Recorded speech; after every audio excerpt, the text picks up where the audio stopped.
Si vous avez un budget de 1000 € pour rentrer dans le monde du PC gaming, qu'il vous faut un PC, un écran et un setup entier, cette vidéo est faite pour vous. Je vais donc vous présenter une configuration gaming qui tournera aux alentours des 650 € et on va utiliser le reste, c'est-à-dire les 350 € pour les accessoires, c'est-à-dire l'écran, le casque micro, la souris, le clavier et un tapis de souris. Je tiens aussi à préciser pour cette vidéo que je me base sur le fait que vous ayez simplement un bureau et une chambre. Donc si vous n'avez rien du tout, il faudra acheter un bureau en plus. Mais ici, il y a tous les accessoires, un écran et un PC, donc je trouve que c'est franchement assez englobant. On va donc commencer avec la configuration PC, avec en tout premier le boîtier. Je choisis le Deepcool Macube 110 en blanc, car il est très beau, assez simple, pour pas trop cher. Comme processeur, je choisis le Ryzen 5 5600, avec on reçoit le Ventirad, ce qui est très pratique dans une configuration qui coûte pas trop cher, et ça reste un très bon processeur au niveau de ses performances. Comme carte mère, je choisis la Asus TUF Gaming BK150M+.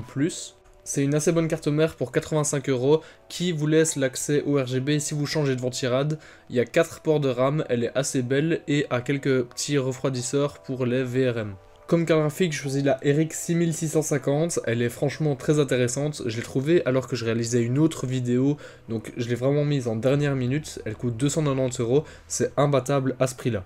Donc vraiment, même en dehors de cette vidéo, si vous faites une config aux alentours des 600 jusqu'à 1000 €, je vous conseille fortement cette carte graphique. D'ailleurs, s'il vous intéresse, il y a tous les liens dans la description et dans le commentaire épinglé. Pour ce qui est de la RAM, je choisis un modèle de chez Corsair qui tourne à 3200 MHz, 16 Go en dual channel pour 37 €, je pense pas qu'il puisse y avoir mieux. On passe maintenant au SSD, c'est franchement une offre intéressante. Pour 46 €, on a 1 TB de stockage de chez Crucial, donc c'est une très bonne marque, en plus c'est vraiment rapide.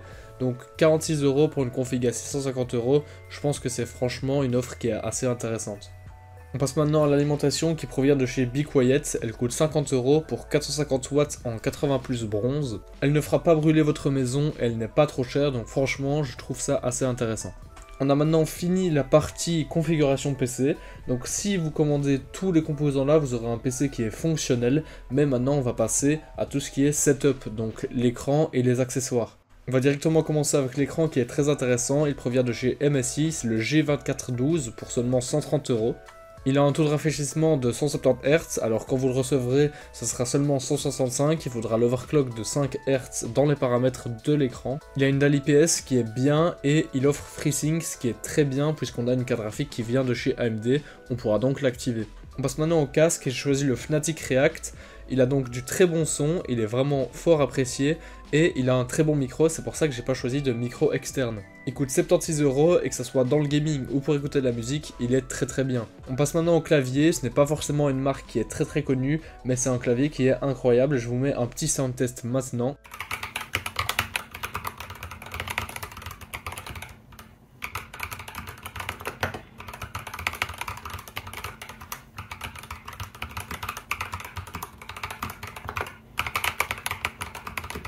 Comme vous pouvez l'entendre, il a un son qui est franchement très agréable, il a des couleurs un peu inhabituelles mais que je trouve quand même très belles. Il n'a pas de rétroéclairage mais c'est sa qualité et son son qui feront franchement la contrebalance. Donc pour 74 €, c'est franchement un clavier qui est très intéressant et très beau. On passe maintenant à la souris, ce qui n'est pas l'élément le plus cher du setup, elle ne coûte que 24 €, mais franchement elle fait largement le taf, je l'ai eu pendant 5 ans et tout marche encore parfaitement.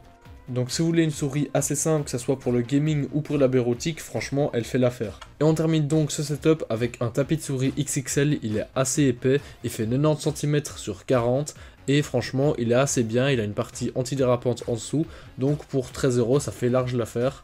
N'hésitez pas à me dire ce que vous avez pensé de cette vidéo dans les commentaires, n'hésitez pas à liker si vous l'avez apprécié et à vous abonner. C'était Jonas, ciao.